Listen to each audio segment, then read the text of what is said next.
Right, let's do this. Dave, hello properly. Hi, Mark. How on earth are you today?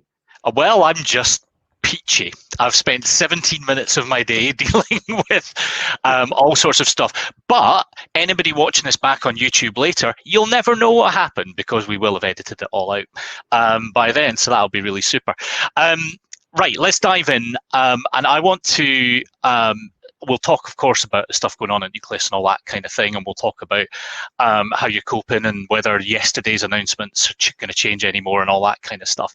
But I'm trying to remember when it was I first met you, and I think it was in 2001 or 2002 when I was at Scottish Life. That's entirely feasible. Yeah. Yeah, it would have been back. We started the Abacus in 1999, so it would have been a little while after that, I guess. Yeah. And I remember you and Philip at the Abacus knocking around Scott Life doing different things. And I think were you doing numbers or something somewhere, or whether and Phil was doing more marketing-y kind of stuff at the time. So, but I remember there was 2 people in the building and 2 people only that had MacBooks. And it was you 2. And we were like, who the are these guys, and why are they sponsored already with MacBooks? Well, we were kind of breaking our backs carrying Dell laptops or whatever it was that we had around. But going back to all that kind of stuff and the Abacus and the days before Nucleus, one of the things that I don't know, and I've known you for a long time, but I don't really know how it got its start back then, because the Abacus was your sort of time to work on what would become Nucleus, as well as keep the lights on and earn a bit of money, I guess. Is that right? Yeah, that's pretty much right. We were both failed actuaries, actually, and we felt back in the late 1990s that the industry was kind of really badly aligned against the customer. And I remember being on holiday in the States one time, writing a business plan called Carmel, only because that's where it was written. That was trying to articulate what we thought was wrong and how we could try and do something about it. And this obviously long before RDR, but we felt it was obvious that advisors had to move to the customer side of the table rather than be paid by providers for selling their kind of junk. And we embarked upon that journey then. And the Abacus was essentially there as a holding pattern to allow us to live. We were both young. I was probably 28 or something.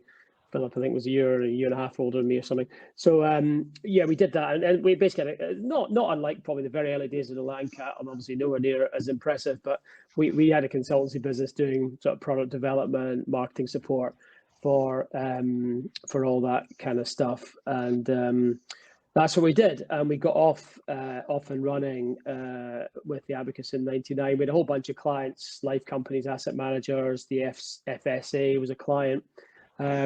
We actually did the work that kicked off the with profit review for the FSA back in whenever that was, and the whole thing was basically predicated on trying to push the industry into a better place, but at the same time trying to raise the money for Nucleus. And in terms of raising that money, I mean, you knew your stuff, and you certainly got known pretty fast for having an opinion and all that kind of stuff. But what was it like getting out there and actually kind of raising in that way? Because I guess now the path to raising, and whether it be crowd stuff or kind of going through Series A, B raises, it's 20 years on, it feels like that's probably quite a lot better understood now by startups. I think that's right. And we looked at loads of different business models. We looked at buying loads of different businesses to get us started. I see on the chat, Stan's just pointed out that Paul started the project in 2003, and there's some merit in that statement. I met Paul through an introduction from Peter LeBeau in 1998, in October that year. So it's 22 years ago, whatever. And our main issue was we couldn't land on a business model. So we looked at buying different IFA groups, we looked at buying different platforms, we looked at starting from scratch, loads of different funding models. And ultimately what we settled on was the business model that Nucleus went live with. In the course of those discussions, we met a bunch of IFAs that had the same conclusion that it'd be completely improper to use a provider-owned wrap platform because the influence would be in all the wrong all the wrong places. And the bottom line is, it took us. We at one point we did it's probably indiscreet to disclose it, so I won't name them. But at one point, we looked at white labeling another platform as the starting point to get us moving, and in the end, as people probably know, we went with Bravura's technology and started as a pure startup. And I think what was really difficult was we were trying to raise about 5 million quid, as I recall. And one of the things that's quite interesting is I think to get a business really started, it's quite common you go and raise, 500,000 quid from angels or whatever, and you get moving, you get to a certain stage, and then you go for the next round. Our issue was we were trying to go from starting point to live as a regulated business within 6 months, which is ultimately what we achieved. And you couldn't do that without enough capital behind you to do that. So it wasn't the problem is once you've got real clients who are paying you fees and have signed up to your T's and C's, you can't just say, sorry, we're bored of this, we ran out of money, we're going to shut down tomorrow. And as you know, these days it's all captured in things like the ICAP and all the capital requirements that come with that. So it wasn't the same as if you set up a startup to do, I don't know, restaurant bookings or something like that. If you go bust the next day after running out of money, it doesn't really matter. It just means that someone misses their lunch tomorrow or something, or can't get a table. In a regulated environment, it doesn't work like that. So we were trying to raise quite a lot of money for what was just an idea with a bunch of really great IFAs as sort of intrinsically invested in it. So yeah, it was a hell of a time really, and it dragged on for literally almost 8 years, and it meant that by the time we got to the starting gate, obviously the advisor market had evolved quite a lot. So what was tiny percentage of 1% of IFAs back in the late 90s who were operating on a fee basis had become a bit more of a groundswell by the time we got to 2008, although still well before RDR. But if I remember correctly, it was after Callum McCarthy's speech at Gleneagles that trailed RDR, which I think might have been in 07 or 08. So that was 06, I think. And you might remember the CPU. That's sorry, it's 2006 we started. Sorry, you're right. It was just about then. And then before then, there was a really ugly, clumsier attempt at RDR called CP121, which was a more brutal attempt at doing the same thing. So to me, the direction of travel is really clear and really obvious, and you couldn't have a situation forever where, let's say, providers were chucking commission around. And obviously what we've seen since then, in the meantime, obviously Transact launched and obviously went on to extraordinary success. And obviously eventually the providers followed and did their thing too. Yeah, and in terms of kind of getting the funding, getting live in kind of 06, how much did it help that Transact was like a proof of concept that was out there? Not terribly, I don't think. I mean, the IFAs that were with us at the beginning, most of them have been with us before Transact started, and it wasn't unhelpful, if you like, but I think it was actually I remember the big change actually being bizarrely when Standard Life joined the wrap market and sort of gave up on was it Fund Zone or something it was called beforehand, and what you saw then was a really big institution saying, look, this is actually the way it's going to be, and they obviously did a lot of promotional work in the market, which led some IFAs to sign up for them, lots of IFAs to sign up to them, but it also led a lot of IFAs to sign up for Nucleus or Transact or Eccentric or whoever it was. So I like to think I helped you out around that time then. You did, totally. And I don't know if I'm allowed to tell this story, but I'll do it anyway. We had a situation where Standard Life had flown an IFA up from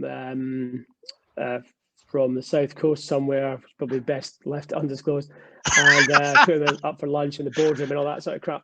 And then on the way back to the airport, they'd asked if they could pop into our serviced office in a double basement in Albany Street to see if these guys at Nucleus would be any good. And they left that day and they signed up with us, and then got a Standard Life taxi back to the airport and got a Standard Life flight back to Southampton or wherever it was they're going.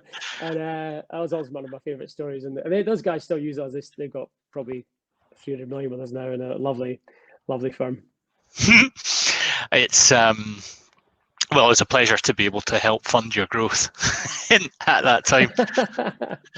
I remember in the kind of early days of the LANCAT, doing some work for a provider-owned wrap, which was very nice of them to let me come and do it. And their thing was, trying to keep it very low cost, pretty slick, and try to do scale fast in a completely different kind of way to what Nucleus would try and do.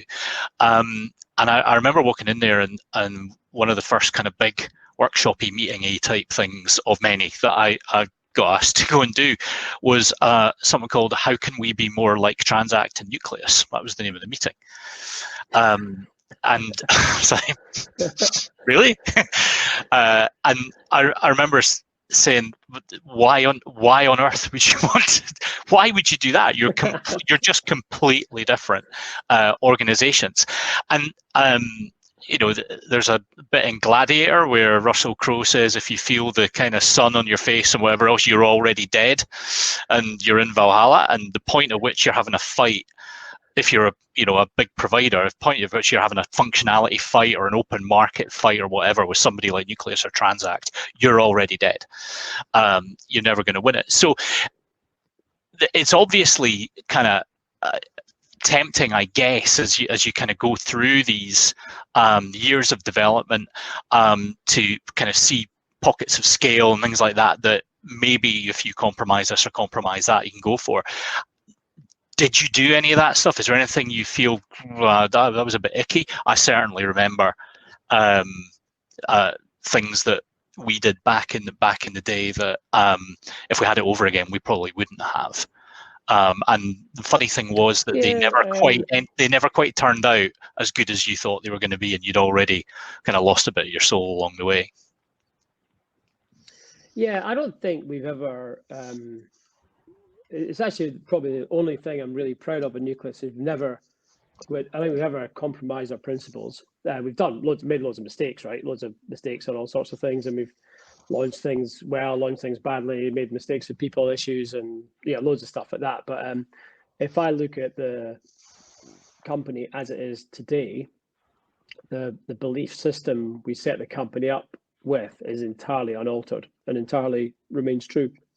Now, the culture of the company is now owned by 250 people, who got a much bigger role in this than I have, if you like. But I think it's one of these weird things. If you set a company up and just say, well, and it's not telling me a radical thing, but we're just going to tell the truth. It's not. And we're going to actually care about customers. It's not.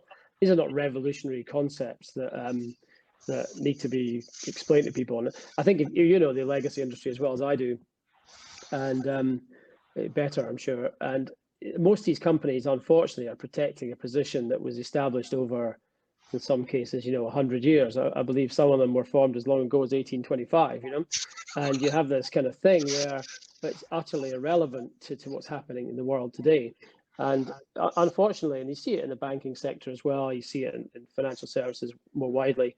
There's a huge underlying inertia that says it shouldn't be that way. And I always look in different industries that have platform sort of equivalents. It would be completely absurd for Netflix to be owned by EMI, right? Spotify to be owned by EMI, or Netflix to be owned by Warner Brothers or something. And it's really weird. The only example you've seen recently, funnily enough, is with Disney launching its own platform with Disney Plus, which I think is really interesting as almost a content provider. I mean, we see fund managers are content providers in our eyes, and that's probably the only example where you can see possible maybe success coming, because the content is so strong and so well recognized and so valued that it's okay to have its own platform. And you see it, for example, with probably Vanguard as well, successfully in the B2C space, which is obviously looks like it's going to be a great success as well. So I think it seems to, I just don't get it. I don't see why. It happens obviously massively, but I don't see why people would use a platform owned by an asset management group. where their commercial interests are completely misaligned without the customer. So, I never have got it. It's still true. I probably never will get it. Maybe I'll just get over it at some point. I don't know. It's nice seeing you rage against stuff, still after 20 years or something.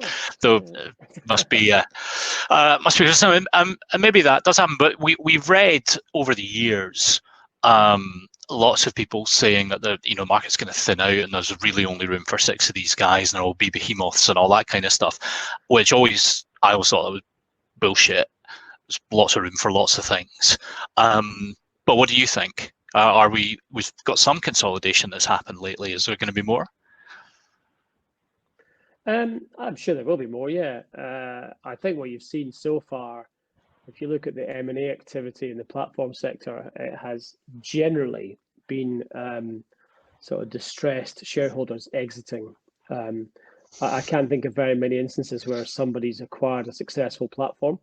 That hasn't really been the tone of the M&A activity that has gone on so far, and so you've not really seen a kind of proactively consolidation of successful businesses. I wouldn't be surprised to see that happen at some point, but it will only happen once people have built proper scalable foundations on which to do such a thing. And you're obviously very well familiar with the sorts of issues that have been encountered when 2 businesses that maybe have had lots of issues have been forced together and caused all sorts of destruction for people, and not necessarily even settled into a steady rhythm many months or years afterwards in some cases. So we've always taken the view that if we obviously aspire to be a really big business over time, and but we always wanted to do that and still want to do that on a foundation that's truly scalable and doesn't fragment as soon as we start to layer tens more billions of assets on top of it. So I think it seems obvious. You can look at the report accounts of any of these firms, and there's lots of firms clearly struggling to achieve either profitability or an ROI consistent with their core business, for example. I really worry as well. Well, worry is the wrong word. I'm probably delighted, but I sort of worry in some ways for the ones that are relying on really expensive asset management fees to prop up loss-making platforms, even if that's not the way they present it in their accounts, because the big revenue margin squeeze that's coming is on retail asset management. And if you're using a platform as a distribution channel for that stuff, and you're expecting it to all work economically because you're going to get paid 80 basis points for your active fund management, then I don't think that works. And I think for those IFAs that are using those platforms, they should have a line of sight on the overall corporate agenda and where the company's making money, because there's just a misalignment of interest, which I find quite concerning. That kind of makes sense. And there's lots of flavors in the world, and there's people playing their own long-term games in terms of firms who might want to kind of go into those worlds in the future. And we will talk about some of the ways the industry is reshaping itself in a wee bit. But let's delve back. You said there were made mistakes along the way, and we all have in our tiny little shop and in your much bigger one and all the rest of it. Steve asked me a good question last week, which was, are there points at which kind of sliding doors moments, we call them, where things went a certain way. So if you look through from, let's say, 06 to maybe the IPO, what were the kind of real kind of moments of I don't know what we would call them, punctuated evolution or something, where something happened that really changed it for Nucleus along the way? Yeah, so I guess if we go all the way back to 06, the first one was getting live, or getting the funding and getting live, and that was a really big deal. And obviously just getting started. I tend to mark the milestones by things like office moves, weirdly, rather than. So we had a big moment in 2010. We moved into a new place. At the time, we had about 32 people worked for Nucleus, and we at that time, there was a big concern about the culture because we'd taken this larger office space, and everyone was like, oh, goodness me, this company's going to change dramatically, because clearly there's space here for another, whatever it was at the time, 50 people. And I can see a couple of folk on the chat. I can see Vicky on the chat. She was, I think, someone like number 14 or 15 in the door for us, and she'll remember this. We had just a commitment to each other. Actually, the culture was collectively owned, and we must just push on. So the office move was a big one. Probably we refinanced the business in 2010, the same year. That was the first year we had a break-even month, and we probably felt at that time that we were really pushing on and could really achieve something. So 2010 was a big year, and we started hiring more deeply then. Started removing some of the key person dependencies that had crept into the business, and started thinking a bit more about broadening the shoulders of the organization. So that was quite a big year. 2012 was quite big. We took on board the permissions to be the ISA and the SIP provider at that point, which was, again, sort of changed the balance of the company a little bit. And then probably a really big moment in 2014 when we moved from Bravura's Talisman product to Sonata. So probably the first platform to go through a so-called re-platforming exercise, which definitely wasn't the most glorious few months of our lives. Far from it. Turns out it was absolutely nothing compared to what most others have, but at the time it felt pretty painful. But people generally kept on board with us and stuck around. And my big lesson, actually, if I was to go back, the whole thing is where something feels wrong from a people point of view, or even just if the people in the roles feel a bit not right for the next 3 or 4 years, then it needs to be rearranged in some way sooner rather than later. So I think most of the issues we've ended up running into have been because we let something go for too long on the people side, and we just didn't have the right strength and depth. Because you bring someone into business, it's different in a more junior position. We just join the business and people are starting their careers, but in more senior roles, it does take a few months or even a year or so to become accustomed to how things work around here and have influence and stuff. So you've got to give those things time, and if it's always a moving target as well, because the business is growing all the time. So you've got this thing where you're trying to think, well, what do we need in these roles in 2 years' time? The business might be 50% bigger by then or whatever, and that's kind of hard to work through. And then other big milestone, I guess you mentioned IPO in 2018 was obviously a big moment, and then probably actually just now just getting our model portfolio service just in soft launch has been a really big thing for the business too. Cool. And tell us a little bit, because I don't know how many people on the chat have ever taken a business through an IPO. I'm sure there are probably a couple, but tell us a little bit about what that was like. Yeah, it's I think actually it's much easier to be a CEO than it is to be a CFO or a head of legal or whatever. It's the undertaking on behalf of the finance and legal teams is utterly extraordinary. I mean, it's just something bordering on unimaginable amount of work to be done to a high degree of precision and in a relatively short period of time. So I think in my shoes it was kind of pretty busy, but nothing like what it was for those guys. And so yeah, and there's lots of it is really exciting, and lots of it is quite tiresome. You spend a lot of time speaking to people that don't really understand what it is you do, or they don't care so much of what it is you do. They just care about the numbers and all that stuff. So it's we've learned a huge amount. I'd say my biggest thing through that has been this. I obviously worked hard and stuff, but it definitely creates a bit of an edge in you that you're going back every 6 months usually to see people that have invested in you who, so to a large extent don't really care who you are. They don't. It's purely a financial decision, and I quite like that actually as a additional edge, just to keep you, kind of eye on what really matters. So it's probably. Obviously I generally work hard and got decent focus and stuff, but it's probably made me better at that, I think, over the last couple of years. And the criticism, I guess, people that maybe are privately owned or whatever have of businesses that have gone through that is that it makes you short-term focused in that way. So if there's something to get you a difficult conversation one quarter or whatever, you might do it. I'm not saying you, but one might do that. Have you felt that kind of pressure? To change pressure, decision making, I feel it. Look, it's definitely an issue, and it's I wouldn't necessarily call it pressure because you try to do the right things for the business, and you hope you've got investors who understand the longer term, even if the short term moves around a little bit. See this year, for example, you've had extraordinary short term movements that are completely out of your control. It's the thing I would say on that is it's kind of been sort of what's the word?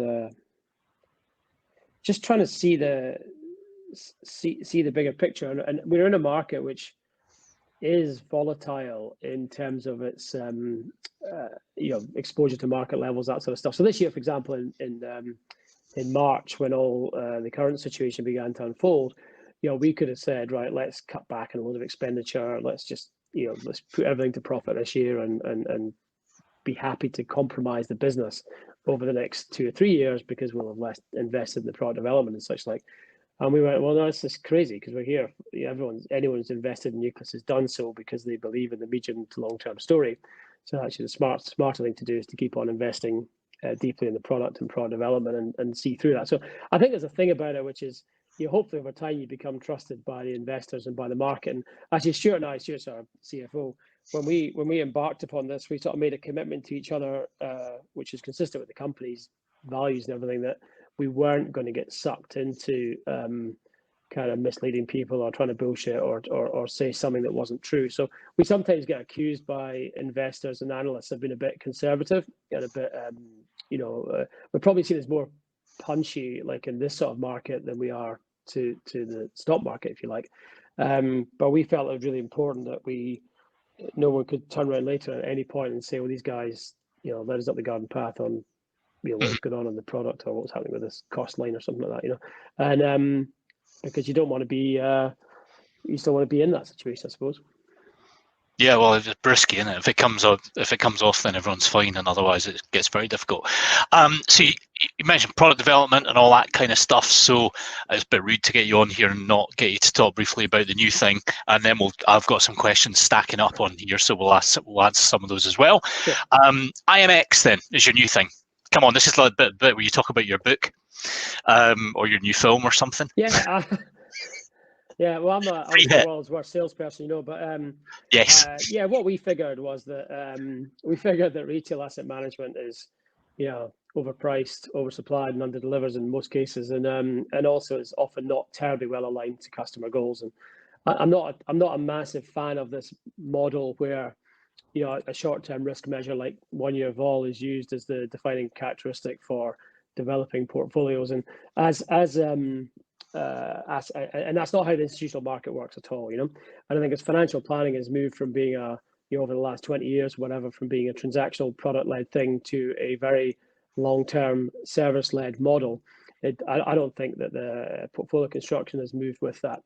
And essentially what is happening is, if I'm, well, as I am 50 years old or whatever, and I might have this plan for my life, financial planners are, I think, outstanding at getting under the skin of that, or the skin of me, what I want, how do I want it to be, what the cash flow is likely to be in retirement, all that kind of stuff.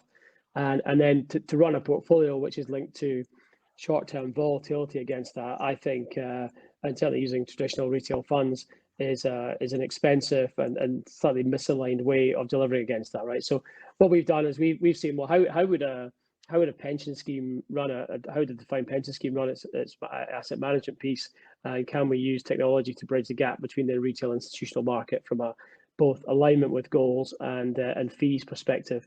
Because the other important thing is that retail asset management costs about 4 times as much as institutional, which is I get that it should be more expensive because the scale is less, but it shouldn't be to that order of magnitude. So we've managed to launch something now in the soft launch where we're probably, even with the cost of the mono portfolio service, we're probably taking somewhere between 40 to 60% out of the fees that are normally being paid for portfolio construction that we see on Nucleus in our data. I presume it's the same elsewhere. And it's the sort of thing where, if we would believe quite strongly that the whole value chain cost is going to fall pretty substantially over the next 3 to 5 years. The round trip at the moment, if I include all fees, so no hiding places, all method 2 fees, everything, the end-to-end round trip on Nucleus today is about 180 basis points, and I wouldn't be at all surprised to see that fall to 120 or lower on a 3 to 5 year view. That seems quite it seems quite believable and actually incredibly achievable. Even just what we've done in phase one of IMEX, you've probably taken 35 to 40 bips of that out. So you've done 2/3 of the savings that might need to be achieved on a 5-year view, and there'll be some more coming out of the platform over time, obviously. And I would actually be slightly bearish on advice fees on a 5-year view, that we just see them maybe trend downward a little bit too. So we've basically taken an approach which is, we think, much more aligned to customer goals. What's the probability of success of my financial plan over the next 30 or 40, 50 years, and then fulfilled that, delivered that with portfolios constructed with a real focus on value for money. So I don't know, that's my rambling, a slightly rambling 2-minute pitch, but if only it were 2 minutes. That was amazing. I'm sure Barry and Gary and the guys will have some critiques for you as you watch this back. Sure they will. All right, cool. So let's grab some of the questions. Who asked this? I can't tell. It's an anonymous person, but it's quite an interesting question. Is it too late for software providers?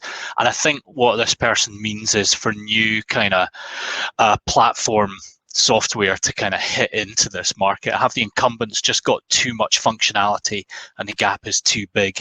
So this speaks to, I guess, Bravura versus GBST, FNZ, maybe DST. No, I don't think so. I don't think it's too late. I think you see new entrants. You see, Hubwise doing stuff. I suppose they'd consider themselves probably a software company as much as anything else. I don't think it's too late. I think it's not necessarily easy to build enterprise grade kit that's going to scale and do what it needs to do. I think what we've seen in the past with some of the replatforming nightmares has been essentially in-house proprietary software that wasn't built for enterprise grade run out of road and have to be replaced by likes of FNZ or Bravura, whoever it is.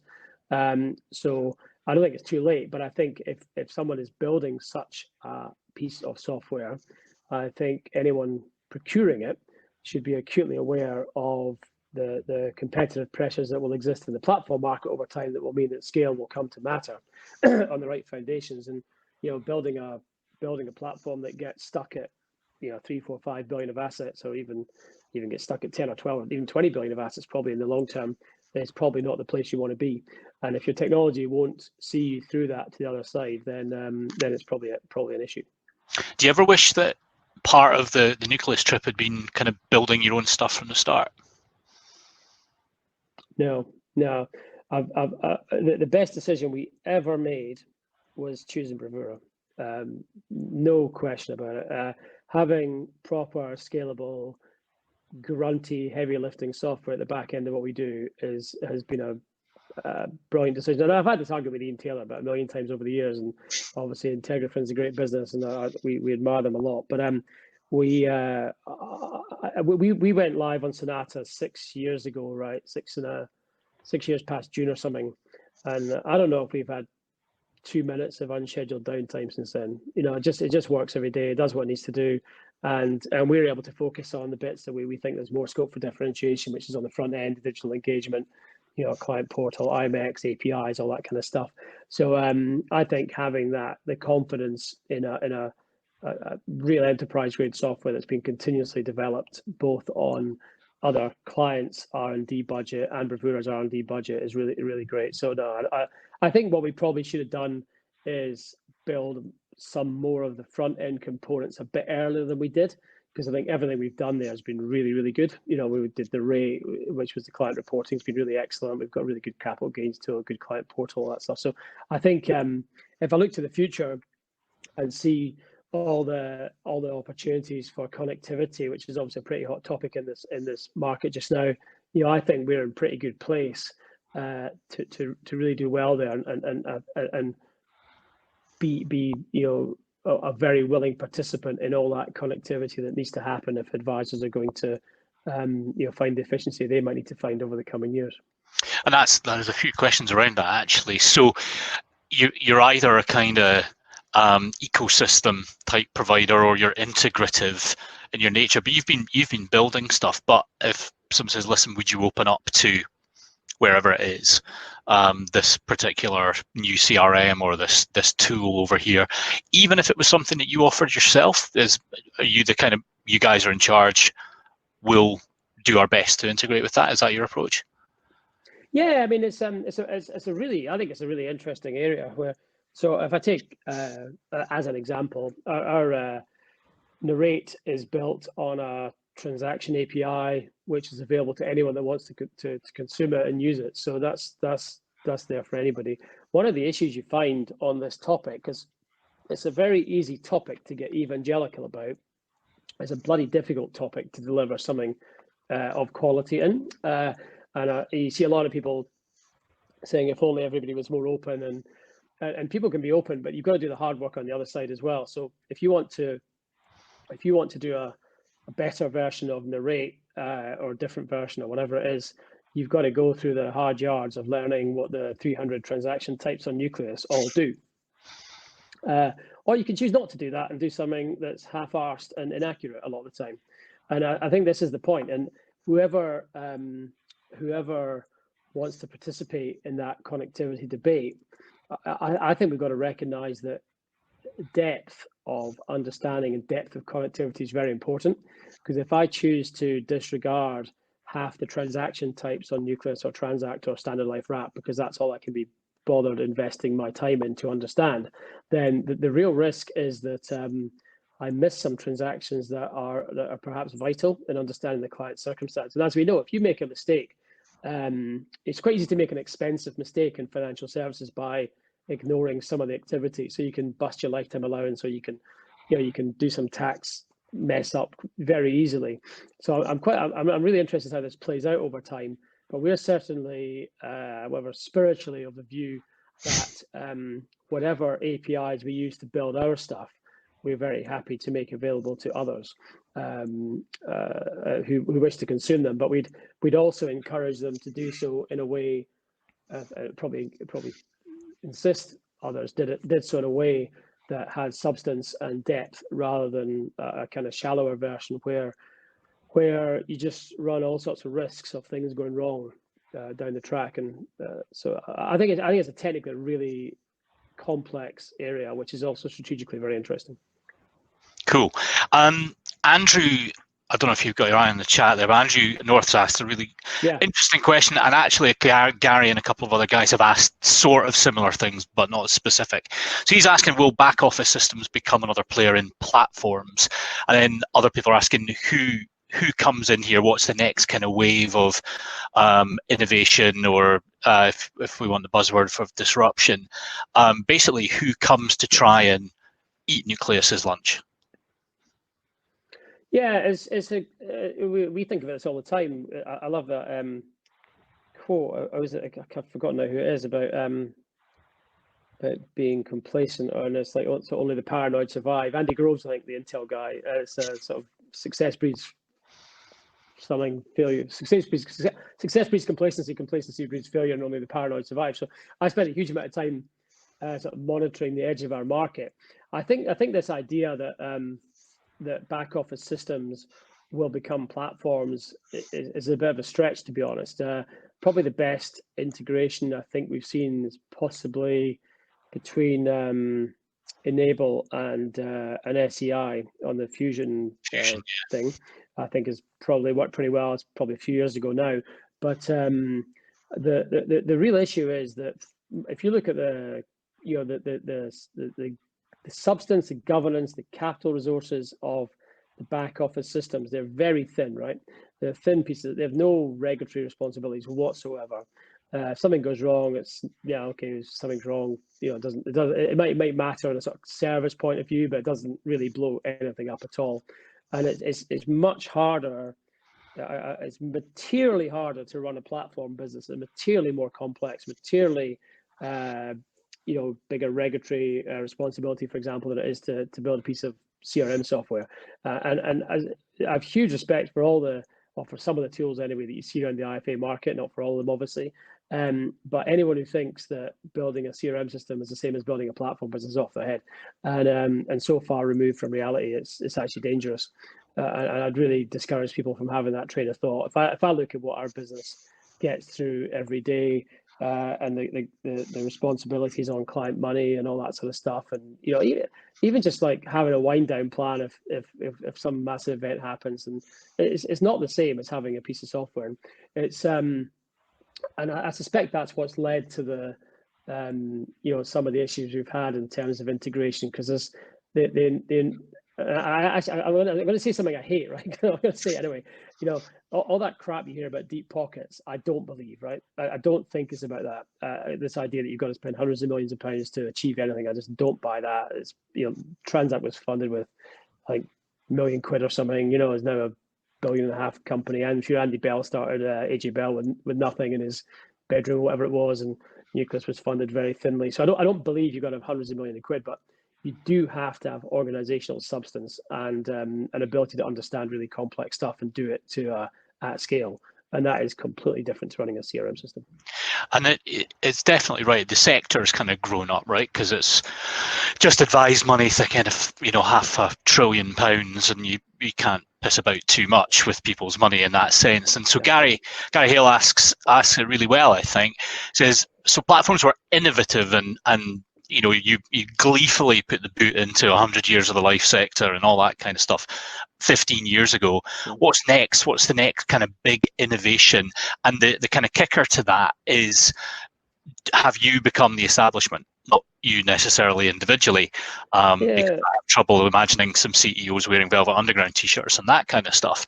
But do you, because you have to be respectful, because you have to do things right in that way, do you leech away some of that kind of buccaneering spirit of the early days? No, I think we still very hungry business, and if I'm not still doing this in 15 years' time, it's because I've been fired, right? Or it's not because I chose to stop doing it, or I've been unwell or something, right? So Nucleus is easily as hungry now as it was 14 years ago. At least I am. I think we do sometimes get accused of being. Someone put it to me recently that we've become a bit less punk, which I thought was quite an interesting choice of phrase. I actually see quite a. We think what we've done with IMEX is really innovative and really moves things on in that part of the market. And there'll be more of that sort of stuff to come. I genuinely am really interested in this connectivity point and how we get the absolute best tools in the hands of IFAs with absolute greatest substance, greatest rigor, greatest reliability. And I don't think we're there. We're nowhere near that actually yet. I mean, there's loads of great stuff going on. You're like, I say a lot of the tools that are around the market, but they don't sit together neatly. They don't sit together nicely. And there's a load to be done there. And you'll see, I think, that some platforms have created a combination of technical infrastructure and kind of culture or mindset, which is really aligned with that. And others will probably fight it for as long as they possibly can. And just as we used to have the battles with between sort of fund supermarkets and wrap platforms or whatever, I think you'll see one between essentially platforms that are on the side of making advisors more efficient and more effective, and platforms that are on the side of flogging asset management. And it's pretty obvious where that line's going to be drawn, I think. And then bring that on, because that's not necessarily where the innovation will lie. That's more the themes. But within that, you go, well, where's the weight of effort going to go? Is it going to go to greater connectivity, greater efficiency, greater transparency, more driving down of asset management pricing, more alignment with customer goals, or is it going to go, I've got a new multi-asset fund, come and buy it here, or some crap like that. So there's I think it's that's where the space will be, Mark. I think. That's brilliant. Gary's backpedaling here fast, saying, "I don't think Nucleus will be a traditional product provider." Bless you. Just in case he meets you in the street, and in your punky wee. It's a really good point. It's a really good point. Shan's made as well. That there is a lot of merit in having different systems and keeping a division between CRM systems and platforms. And I totally get that. I also think in general, and this is a generalization, over time, advisors will consolidate platforms in their business more than they have in the past. because I think once you start doing really, really high quality integrated digital client reporting and client engagement, it's going to be really hard to do that equivalently for different clients if you've got 3 or 4 different platforms sitting behind the scenes. And I do think that. I was speaking to a guy yesterday actually who runs a big IFA business, and he was saying, platform consolidation. And in his words, he meant in his business. He's kind of bought a few businesses over the years. He's got 6 or 7 platforms kicking about, of which 2 are predominant. And he's got a big theme to say, if we're going to deliver something of consistent quality to all of our customers, I probably can't do that if I've got some of this junk from the past sitting polluting my organization. Yeah, one firm we work with had 13 meaningful platform relationships, which was just tiresome. Tiresome. So, yeah, and I get there's obviously some area. Yeah. Go on. Sorry, please. We're going to draw to a close, but there's obviously some areas where you've got functionality differences and little gaps, and it's still scope sometimes for major pricing differentials to emerge for certain clients, which have got to be respected. But I think that will go away over time, and all the back end stuff and the tax wrapper stuff will become noise. And I sort of increasingly think of Nucleus as a kind of data and API company, which happens to have a whole bunch of financial services stuff that's really important, done to really high quality in the background. But what we're actually about is that more front end stuff. Cool. I'm going to give you one last question, which is, I mean, you've seen a lot of advisor firms come and go over the years, and it looks like, with rising PI costs, regulatory costs, all that kind of stuff, it's a squeezy kind of time for advice businesses. And I guess my last question to you is, what would your kind of top tip and your wish be for participants who actually sit with clients and give them advice? How would you counsel them through this, and what do you hope happens? Just have a utterly relentless focus on what you're doing for your customer. I think it's as simple as that, and then it doesn't matter if you work in a big company or a small company, as long as that company allows you to do that. And as long as you have a total, every single day you come to work, every single minute you're thinking about what you're doing, you're trying to do the right thing for them, then, all the other stuff will kind of fall into place, I should think. Brilliant. All right. Thank you for doing it. Thank you for putting up with all the techie stuff at the start. Yeah, sorry about that. Yeah. So that's not your fault. Well, but thank you everybody for sticking with it, and we've had loads and loads of people on. This whole edited version will be up on YouTube if you know people that felt they had to dial off and all that kind of stuff. We appreciate all the questions and all the support. We'll be back next week. Thanks to Dave, and Lancat out.